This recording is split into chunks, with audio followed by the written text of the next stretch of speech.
Hi guys, welcome to Westmonster Uncensored. I'm Michael Heaver. I'm Patrick Christies. And today on the show, all of the Brexit latest and more appalling violence on the streets of Britain. We're going to be bringing you all of that today, as ever.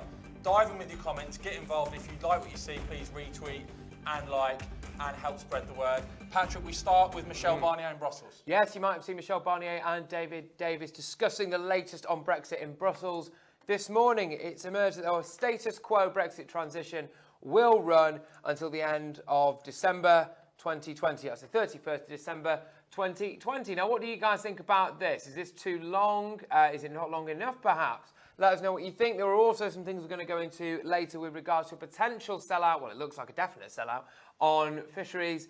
And another definite sellout, it would appear, with regards to migration post-Brexit, certainly during the transition period. So a lot for you to get your teeth stuck into here. So this is confirmation, guys, that on if the deal goes ahead between the UK and the EU, we reach an agreement, then on the 31st of December 2020, that will end. Now, we know from what the European Union have said, basically, that this is going to mean EU membership would effectively continue up until that date, for all intents and purposes. Status quo. Status quo. So what do you guys think about that in terms of open borders, in terms of EU laws? Do you think it's a price worth paying for a deal with the European Union? Do you think it's a betrayal? Do you think it's a sellout? Or do you think this is a pragmatic government? Do let us know. We're going to try and get through as many comments. And by the way, I was very rude. I hope you had a good weekend. Yes. How was your weekend? Yeah, let us know what you got up to. Well, look, I'll go through some comments so far. Jay Roden saying he feels betrayed and angry. Fiona Roberts is disgusted. Mark Martin says it's a ploy to keep us in. Alan Jessen saying no transition. Susan Gamble saying we should be out now. So please, guys, do keep your comments flooding in. We have around 200 of you watching live at the minute. We normally go up to around 600 or so, or even to 1,000. So please do like, give us a share, give us a comment, and let us know what your plan is, what your comments are, I should say. So talking about Michel Barnier and David Davis's plan, so the status quo Brexit transition to run until the end of December 2020. It's interesting because obviously I think when a lot of people voted for Brexit, they assumed that you wouldn't have to wait around 5 years for it to actually come to fruition. And there's a few other things for us to get stuck into as well with regards to fishing and immigration. So yes, we'll keep you posted on those. Yeah, but guys, we want to know, do you think this transition is, as I said, is it pragmatic? Is it a sellout? I certainly think when people voted to leave the European Union, they didn't expect to see things like open borders go on and on and on. And one of the big things, we had Tom Newton Dunn from The Sun, and we can bring the tweet up for you now. He basically said that Barnier has revealed newly arriving EU citizens will be able to get full residence status in UK during transition. That's the massive climb down by number 10 to get transition agreed now. And Patrick, that could have a potentially huge impact. So basically, those that arrive during the transition now know that they'll be able to get full residence status in the UK. What level now of migration are we going to say? Bearing in mind, it's still the government's stated policy to bring net migration down to the tens of thousands. What level of net migration now are we going to see up until we've officially left after the transition? It could potentially be massive. Well, it's interesting because Migration Watch UK did a report where they said that they thought just over 1 million people, EU nationals, could potentially flock to Britain during this kind of transition period. But that comment was made when it looked as though that these EU nationals wouldn't be getting exactly the same rights, residency rights, as they are now. So basically there was a thought process there that there would be some reduction, so they would be given easier access to apply for residency rights, maybe not as much leeway with regards to bringing families over, etc. But now clearly it looks as though that the status quo is going to be maintained. And so what you could see, I suppose, is a last-minute rush really over from various countries around Europe that are desperate to try and get in and get equal rights, residency rights here in Britain, just in that little window, that transition window. So it will be interesting to see how many come. But I think the main point for me is if you do see this last minute rush, which I do think is probably fair enough, you will see that because you would expect people to try and make that bid for Britain, wouldn't you? It's a big back down from the government. Yeah, well, it's a massive back down for the government, but it's also going to have, you would have thought, if you get one big rush of people in, it's not a leap to suggest that there will be a massive impact on infrastructure. So is the government going to be making any preparations for that hit to infrastructure? Are we going to see, things like more hospitals built, more schools, more provisions made? I suspect not, because clearly they have a habit of bumbling along with it. Lots of comments rolling in, guys. I'm going to get through as many as possible. Sally on Twitter saying, sounds like we've given up on any red lines or demands. Corby saying, failed on everything. Shame on number 10, says Well, Sally. David Storm is in favour of this. He's saying 18 months to get us out forever. It's okay. I'm a huge Brexiteer, but this makes sense to give businesses and the government structures time to get ready. So interesting there. We are having an eclectic range of views here on Westmonster and Sands. GB on Twitter saying apparently there has been a bomb threats in southern England. That is true. We are going to bring more to that later, so stay tuned. We were actually the first to break that. We got a nice little tip off this morning that there'd been some bomb threats around the London area, so we will let you know about that. But stay tuned, guys, and if you're enjoying what we're doing here, let us know what you think about Brexit. Do give us a retweet, do give us a like, and do visit westmonster.com/support. We need your support. The numbers are climbing. We're nearly at 300 already, so yes, please do share, tell your friends, spread the word. But yeah, I mean, I think there's general fear here. I mean, Alison Stubbs on Facebook saying, thank you very much for coming, saying 18 months.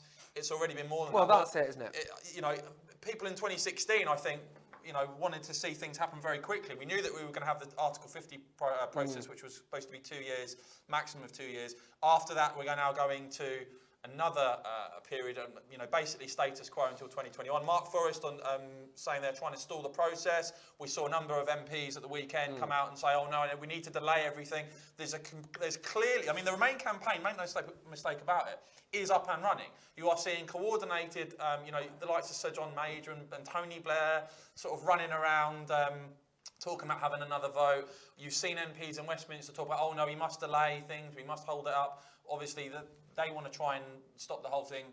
And I think there was a real concern amongst Brexiteers, isn't there, that the longer this goes on, the potential to reverse it is there. Or some of you potentially do have do see what Theresa May's doing and do support it. But let us know either way. We want to hear from you today. We want to know what the people think about Brexit. I mean, I think it should be alarm bells for anyone who was hoping that Brexit would result in a kind of rowing back of the migration figures, I suppose, because clearly now we have a government that have made this concession on migration. It seems like they've done it quite easily, I suppose. They're all very well and good that David Davis said there's been lots of late nights and lots of stressful conversations, but ultimately there's been a massive concession from the British government. It flies directly in the face of what Theresa May said, I believe, on February the 1st, that there would be there wouldn't be the exact same rights of residency for EU nationals. So that represents a big backtrack, doesn't it? And I think it does beg the question, well, what more is to come over the course of the next 18 months, I suppose, really? An area that we know there's been a lot of scrutiny on and is, a massive part of why a lot of people voted leave. It was the plight of our fishing industry, the British fishing industry.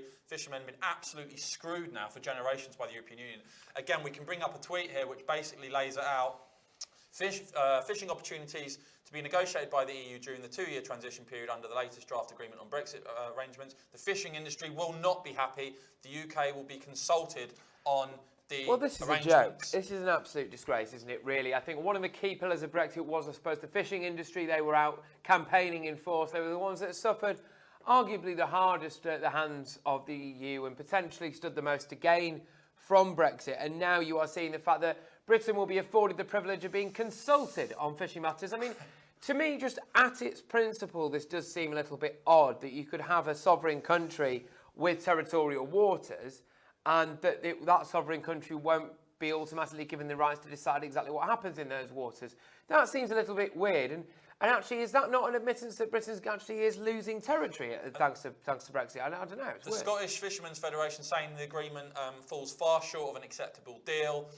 Nigel Farage has also been on Twitter. He said, we sold out fisheries when we joined the EEC, as it was then, and we're selling it out now as we leave. I think huge worry. I mean, we've had a representative from Fishing for Leave actually here. We spoke to them. Yeah. Their worry is, guys, that the fishing industry has been hammered to such a degree that if you allow it to continue in the current form in terms of the transition period up until 2021, even if the intention is then to take back control in 2021, it's how, what sort of fishing industry, what sort of fishing fleet do you have left? Because they haven't got they can't take more and more years of the current system of not being able to have an increased share of landing fish, etc. I mean, a lot of these guys are going out of business. It's been absolutely decimated, and there's a real fear here that they're going to get stuck into a situation where the current policy basically continues, and they're basically traded away. Well, I saw a thing over the weekend. It was just a little news report from local fishing communities, and they would say that basically they used to obviously have this fishing industry that used to be their main source of income. It was the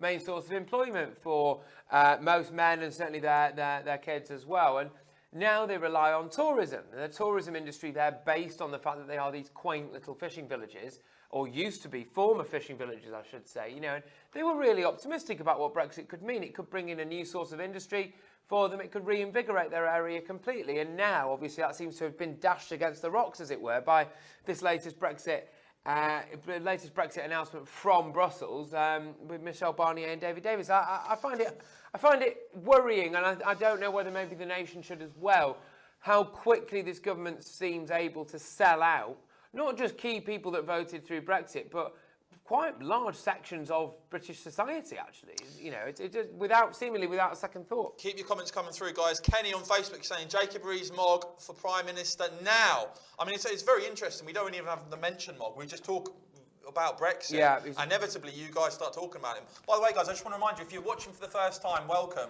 This show, Uncensored, is on Monday, Wednesday, Friday, 1 p.m. UK time. So if you like what you see, do give us a like, do give us a retweet, do visit westmonster.com for more about all of the stories that we talk about. And as I said, it's 1 p.m. UK time, Monday, Wednesday, Friday. Our audience is building nicely, so thank you very much. Just sticking with the fishing, Linda Montague, cracking surname. That's saying we need our fishing rights back. The coastal towns and villages need this. They do, and they certainly were expecting it. And I don't see what the justification for this can be. You know, I mean, when we talk about all that thought of maybe the EU was trying some kind of audacious land grab over Northern Ireland, trying to basically keep it in the European Union. I mean, isn't it doing this with the fishing now? Is this not what it would be if the UK is only consulted on what can and cannot happen within its own waters? I find that very odd. Now, you do have to ask, what would we be getting back from this as well? Certainly, well, the things that are put forward today, it doesn't look as though we've made this concession. It doesn't look as though we've got too much back, which is odd. I find that odd anyway. Some interesting comments here on Twitter. Angie saying May's mucking up in every way. We need a Brexiteer in charge like JRM to lead us out. Spike saying the British fishermen need to fight back, and then we need someone like Trump in charge.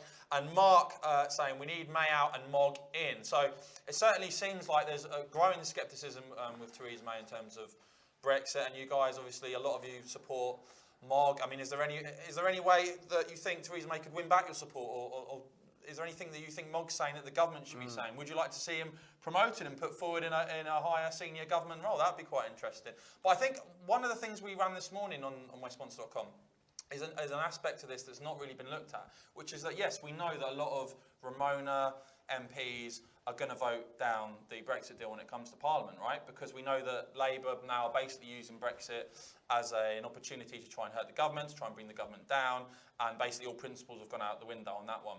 But if you go on our website, you can go, we've got it up there. Very interesting, a Tory MP, John Lamont, a Scottish Conservative MP, basically been saying, let me be absolutely clear, as we leave the EU, we need complete control over UK fishing. He was then asked, will you vote down the final deal if it does not include total control of fish stocks and vessel access? And he said yes. So it's very interesting here. You could have potentially a situation when it comes to fisheries whereby Conservative MPs don't think maybe perhaps enough's been done, it's not been done quick enough. They could actually now join in the ranks of MPs that vote against this. And when you look at the parliamentary arithmetic surrounding this, it starts to look pretty hairy. If Conservative MPs like that are popping up on the radar and saying, you're not going far enough in fisheries, I'm going to vote against. Yeah, well, Theresa May's got a slim majority, as we know. You would assume that Labour would pretty much on the whole block vote against whatever deal that Theresa May comes back with. You've got your likes of your Anna Soubry's, potentially Ken Clark's of this world as well, who would do the same, join forces with Labour. So Theresa May's majority there is slipping. Now, if you add in the fact that there's this Eurosceptic group that Jacob Rees-Mogg's in charge of, I think there's 62 MPs in that as well. That, so really, if certainly the hardest Brexiteers of that group are against whatever deal we get, then really, who's voting through this deal? And you could see this being the end of Theresa May, actually, because this is where her policy of relentless appeasement falls down.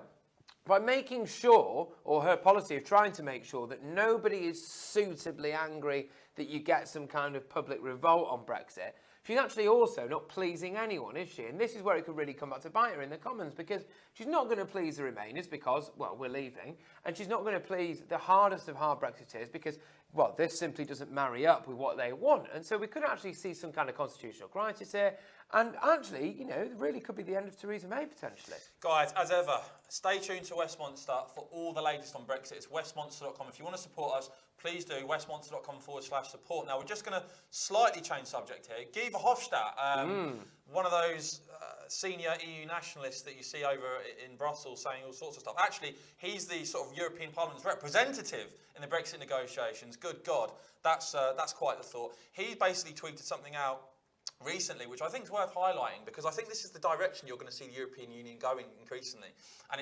unfortunately it's the military direction. He basically tweeted, "Is Europe ready to face current and future challenges? No, we need a fully fledged European defence community." And if we just go a bit further down, you'll see this backs up what Juncker said not that long ago in his State of the Union. I think we've got a picture there, and people don't realise this. But look, when people and we'll just pause it on that. But when people in the European Union talk about we haven't got a ambition for a military, that was Jean-Claude Juncker's State of the Union address, right? That was the official feed that barely anyone was watching, but they had actual soldiers running around on the screen while this guy was talking about how we need a European Defence Union by 2025. And then they turn around and say, "Oh, don't believe those guys. There's no ambition here to have an EU army." Well, there it is in black and white. You've now got Verhofstadt talking about it. I think it's a very dangerous direction when you talk about an organisation that's basically run by unelected people having access to military power. Let us know what you think. Yeah, absolutely. And I mean, I think we've seen the creeping interference of Brussels in daily life anyway. And so, all right, okay, let's just say this defence community starts out as a group of like-minded nations that just want to maybe give each other's militaries a pat on the back if need be. All right, if that's how it starts, where does it end up? And I mean, I do find there's this weird kind of Orwellian doublespeak that comes out of Brussels sometimes when they do say something, and there you have seen Jean-Claude Juncker surrounded by little soldiers running around a field with guns, proclaiming an EU army. Ain't exactly subtle, is it, guys? Yeah, I just showed you, that was their feed. And then they'll go on and deny the existence or the plans for an EU army. And then occasionally you do see the mask slip, don't you, in Brussels? So we had Martin Schulz, for example, who's just openly now called for the United States of Europe by 2025. Of course, now there's the people coming out and saying there's no plans whatsoever for a United States of Europe by 2025 or indeed ever. Well, that's obviously a lie, isn't it? So it's interesting, really, this. And I think it's one thing that Britain maybe has done well, because do you really want your military being at the beck and call of an unelected fat cat in Brussels who, let's be honest, could actually really send them anywhere, I suppose? Big reaction in the comments. Lots of people saying, John saying no EU army. Alexander, I was just saying, just the sheer thought of an EU army terrifies me, you and me both, Alexander.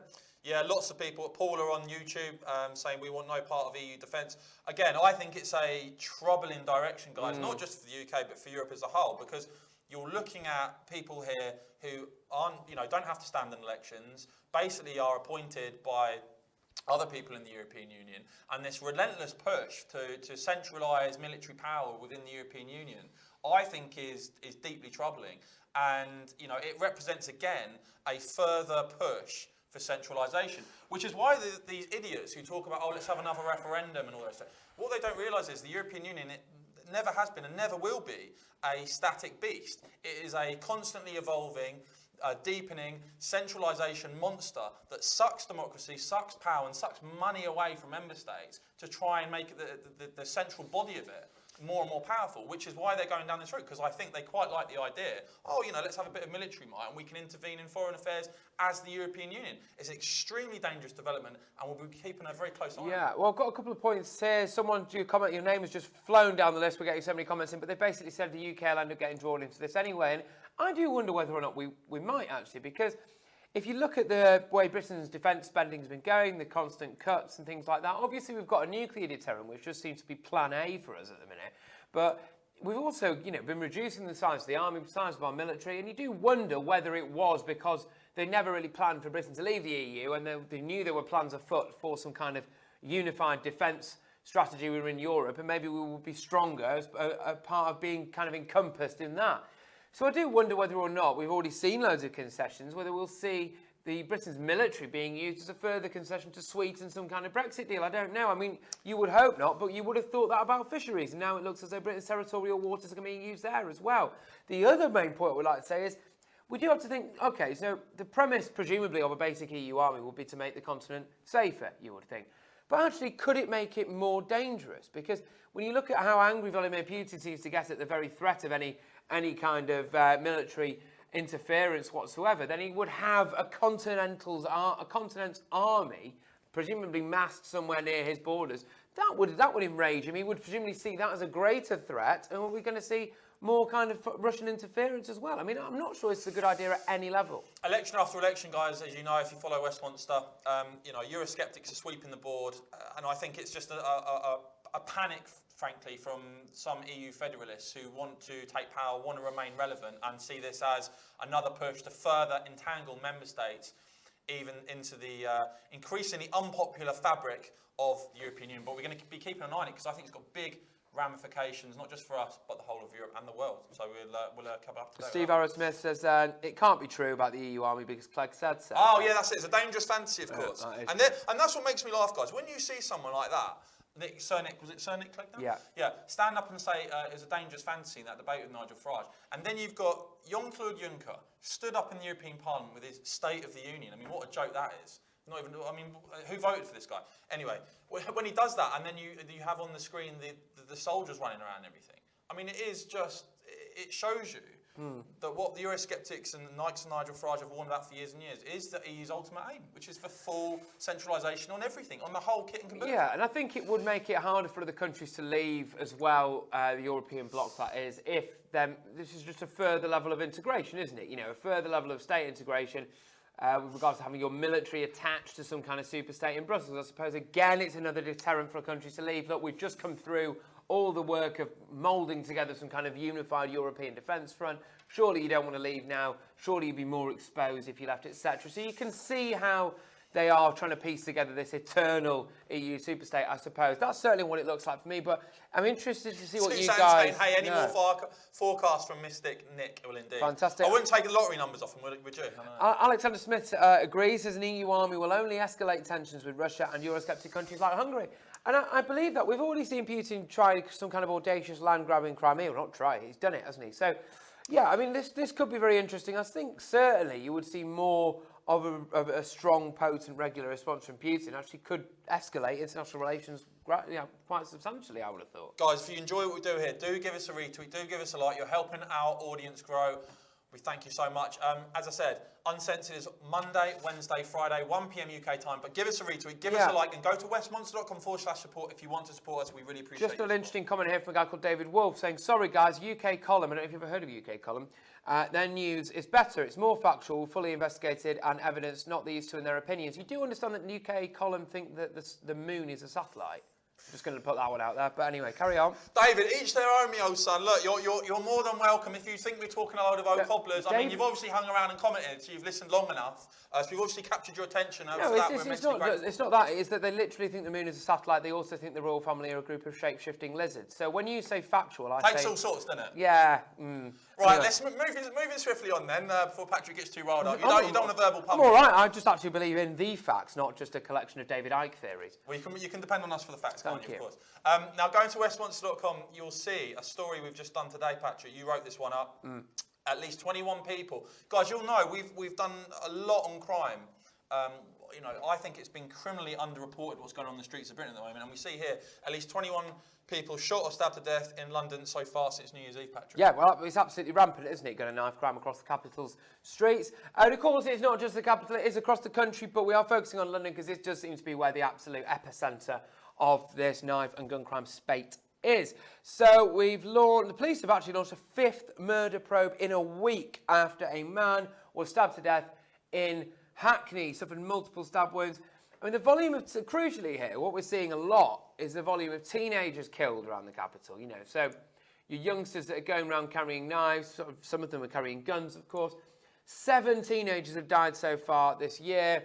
And I mean, this is a real problem, but I make this point. Now, so basically, first point, last year there were 80 people stabbed to death in London. We're obviously on course to see more than that this year already. You hope not, but we are on course to see that. If 80 people had died as a result of terror attacks or, say, a nerve agent attack or a particular type of illness, some kind of epidemic goes around, presumably you would see action. Or if 80 people had died in some kind of display going wrong, like a Halloween event that goes wrong, a roller coaster collapses or something horrendous like that, you would see some kind of definitive action, wouldn't you? You'd see greater health and safety standards brought in, you'd see whatever.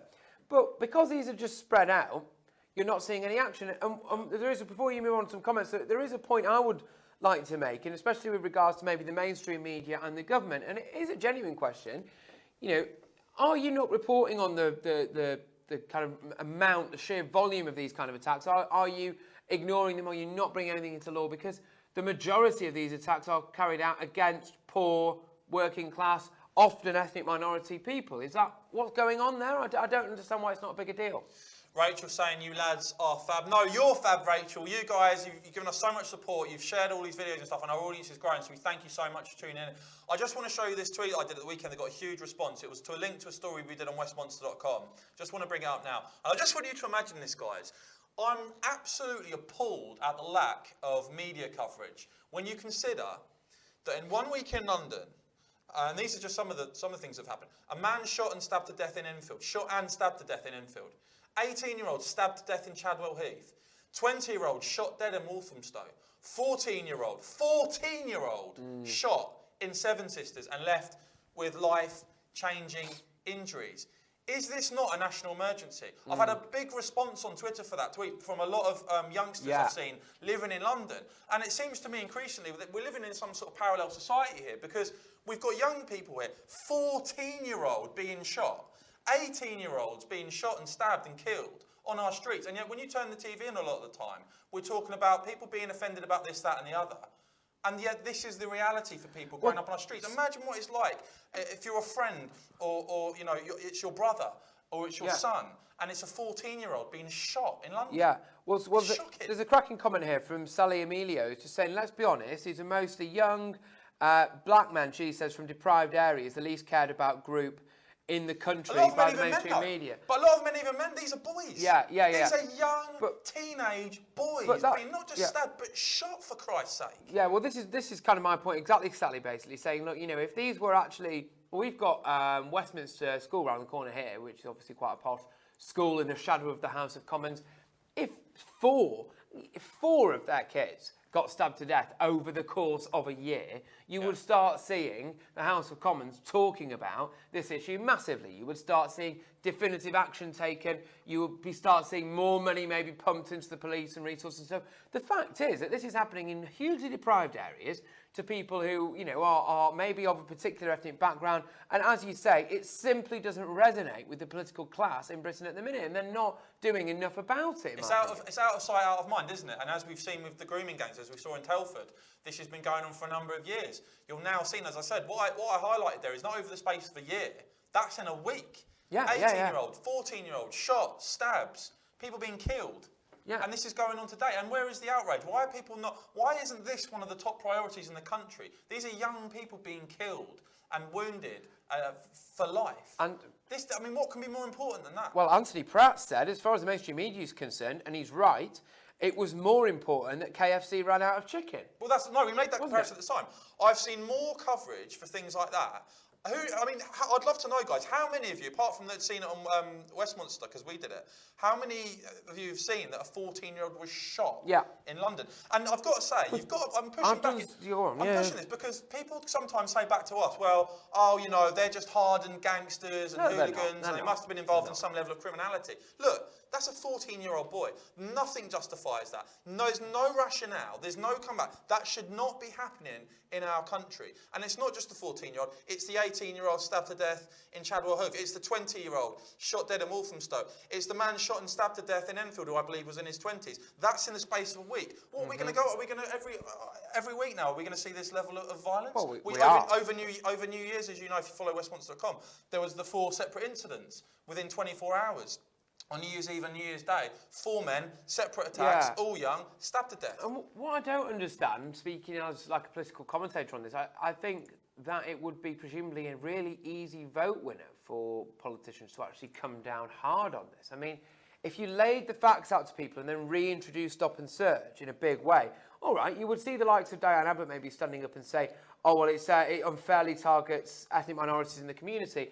All right, you might think that it does, Diane, but, actually at the minute, it seems as though this is actually affecting a lot of the ethnic minorities in the community. So you could argue it's there to protect them. If the people started seeing the reintroduction of law and order on the streets, you would assume if people started to see less and less knife and gun-related crime, people started to see greater prison sentences for these kind of hardened criminals, you're going to win votes, aren't you? Why isn't this being dealt with by the government? I don't really understand it. It's ultimately, guys, in my opinion, it's because it's another community, it's sort of deprived area and communities where policing's been cut to the bone. As I always say, when is the last time you saw a politician in this country stand up and say we need a tougher approach on law and order? We need an absolute zero tolerance approach. If you're caught with acid, if you're caught with a knife, if you're caught with any sort of weapon, you get a mandatory, long, lengthy prison sentence. Yeah. And we need more police on the streets to enforce that. We need to get rid of this politically correct bullshit where we don't stop and search people and it's all a bit difficult. We need to go into these areas. We need to bring back law and order to the streets, because I don't want to be, and we've been doing this for a long time now, Patrick, a situation where, and we don't even know these guys' names, we've just said how old they are in the reports and things, but these are lives, these are families, these are communities that every week now, it feels like every week, there's stabbings, there's shootings, and there's young lives lost, and it cannot be accepted, and we must be outraged by it, and we must continue to highlight the level of violence and the escalating level of violence that we're now seeing in the streets of Britain, because it's completely disgusting. And as I say, some of you guys, I commented on Facebook there saying you've seen more coverage about things like celebrities being pulled over for drunk driving. Yeah. And I absolutely agree. Why do these young men not matter enough? Why aren't they on the front pages when they're being killed on an industrial scale in this country? Yeah, it's strange, it's isn't skewed. But this is what we're doing at Westmonster, guys. For us, there's nothing more important than the safety and security of the people that are growing up in this country.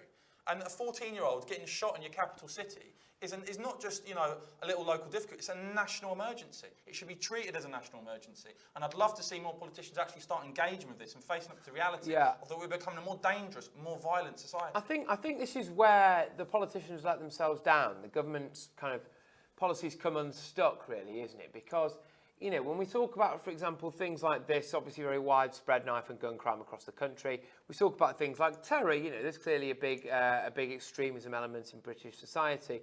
And we hear how difficult it is to tackle these issues and how hard it is to do. But then, of course, we see that various right-wing journalists are stopped at the border and denied entry. We see that it's very easy to find 23 Russian spies and deport them, diplomats.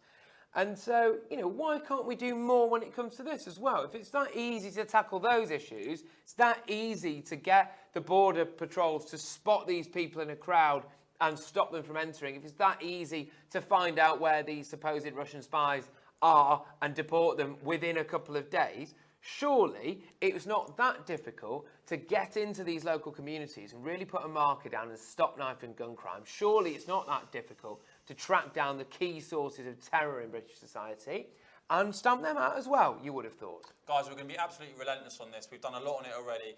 Do support Westmonster. Go to westmonster.com/support to help us out. If you support what we do, we need your help. And also retweet, like, and visit westmonster.com. I think it's an absolute disgrace what's going on the streets. We're going to keep highlighting it. And we're just going to go to our last story now. Very interesting. Someone mentioned this earlier, that they'd heard about there's been sort of bomb threats in the south of England. It's true. Yeah, Patrick, what can you tell the guys? Yeah, we got a little tip off just to say that there have been some bomb threats made to several schools around the capital. Specifically with regards to the bomb threats, we know that it's happened in Tower Hamlets. And then the police confirmed to me there have been a number of communications made to schools across London. So that is the latest we got. I'm going to check on the Met's Twitter and their news site now, as Michael does a bit of talking about this. Yeah, I mean, it's a weird one. We called up the police. They basically confirmed that they'd heard of bomb threats being made to schools in London. Obviously, deeply concerning what's going on there. We're awaiting further details, but it's basically been confirmed. As to who was behind it, obviously we have no more information than that. But guys, let us know. Is there anything else, guys? I just want to ask you. What we're doing at Westmonster is there's so much nowadays. I find in politics and media is it's just talking to you. It's transmitting. At times it's like a pub bore, right? That's had one too many whiskies at the bar. They just don't know when to shut up. And sometimes the best way to get advancement in politics is actually to listen as well. So I always want to say, if you're watching these shows, if there's something you don't think we're covering, is there something you're concerned about? If you've got a question, do chip in. Do let us know. We want to engage with you guys and what's going on in your areas. We're not just focused on London. If you hear of things going on across the country, do tweet us or send us a message. You can message me or Patrick directly, but do let us know what's going on in your area that you care about, because this is the new way of doing media. It's interactive, and we want you to engage. Yeah. Thank you. So earlier on, I rung the Met to ask them about these bomb threats across schools in London, and they said to me that all they were going to tell me at the minute was that there had been a number of communications made to these schools and they were investigating. But they promised me there would be a much more detailed statement coming up on their website within a matter of minutes, I think in a bid to try and stop me reporting this story first thing this morning. There is still no response on their website as far as I can see. Nothing on Twitter either. No, and on Twitter they've just said that there's a number of communications made against schools and inquiries are ongoing. You would have thought that maybe this is the type of thing that they would want to tell people just in case something does kick off at a school, although I suppose we don't know. There was just one other story I wanted to bring in about the Telford grooming scandal, because obviously massive response to that last week, guys. We spoke a lot about it. We highlighted what was going on. Patrick, as most of you, our regular viewers will know, of course, I went to Telford last Tuesday to do a bit of investigating there. So thank you very much, because that actually was paid for by you guys who support Westmonster. You can visit westmonster.com/support. And help send me around the country to investigate things on your behalf. So basically, it's turned out, according to reports over the weekend, that the police in the Telford area thought that child abuse investigation was too much trouble. There were court orders against 20 suspected child abusers in the Telford area, and they weren't executed because the police did think apparently it was too much trouble. So now, just as I was saying a minute ago about live and interactive, had a very good comment here from... Just trying to find the name. Dig your name out. Give me a second. So, someone's just alerted us to... Oh, here it is. Alexander Smith on Facebook. Thank you very much, Alexander Smith. Because he said, according to the Avon Somerset Police, 5 bomb threats made in Bristol. And I've just looked this up, and Somerset Police tweeting as well. We've been made aware of threats made at 5 schools in our force area today. These are being treated as hoax calls at this stage, but we are thoroughly investigating each one. Please take hoaxes extremely seriously. They divert police resources and cause disruption. That's interesting, isn't it? So potentially we've got some more on doing this nationwide. I hope it isn't anything more serious than that. Yeah, fingers crossed. But thank you very much, and that's a great example. See, you've made us aware of that, so thank you very much, and do keep it up. Do send us anything you want us to cover nationwide. Yeah. I think that's it for today. Yeah, absolutely. Well, no, just one thing I wanted to finish off with regards to this Telford thing. I think that we are planning on doing some more investigations into child grooming around the UK. Obviously, I'm going to keep a couple of things under wraps for you because I think we're going to reveal them hopefully a bit later in the week. But yeah, I do just want to make the point, of course, again, and try and hammer this home. The Superintendent Tom Harding of the local police there, he's the superintendent, obviously. He came out in front of the nation and said on national television that this abuse was being sensationalised. Then, of course, you see the fact that presumably there could well be more than, in fact, 1,000 people that have been abused. And I did a bit of digging today and found out that as early as 2001, there was a meeting between West Mercia Police, representatives from Telford and Wrekin Council, and foreign councils, one in Italy and a police force in Holland, discussing the wide-ranging impact of national and international child grooming.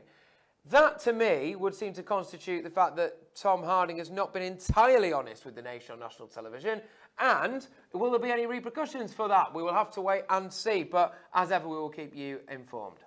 Yeah, Anita, I'm just going to wrap this up now. Anita saying, on another note, you guys are great and so cute too. Aww. Well, I don't know, Anita, if you wear glasses or contact lenses as well, but I would recommend checking your subscription because I'm not sure cute is a word I'd be looking for. We've also got Paul Furlong here, who obviously thinks he's a bit of a comedian, saying he's the new Britain First page.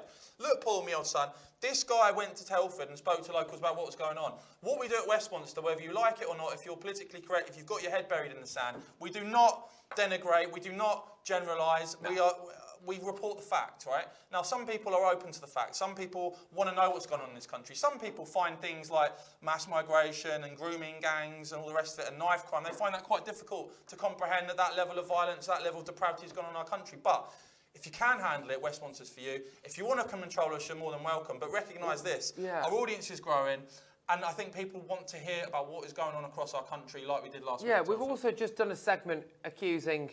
maybe, well, not accusing, or questioning whether or not the government or the police are doing everything they can to stop knife and gun crime because it seems to disproportionately affect ethnic minorities. So I mean, maybe you weren't listening to that particular bit, but anyway, we'll have to see what your thoughts are going forward. But please do keep watching. Any viewers, of course, are more than welcome. I mean, lovely few comments at the end here. Fallon saying, love you guys, you speak the truth. Glenn saying, keep up the great work, lads, doing a great job. Sally says, keep up the good work, keep digging. You can count on us to do that. We should have some big stuff for you on Wednesday. So remember, it's Wednesday, 1 o'clock UK time. It's on YouTube, Twitter and Facebook. Give us a like, give us a retweet. Visit westmonster.com/support. Have a great week, and we'll see you on Wednesday. Take care, guys.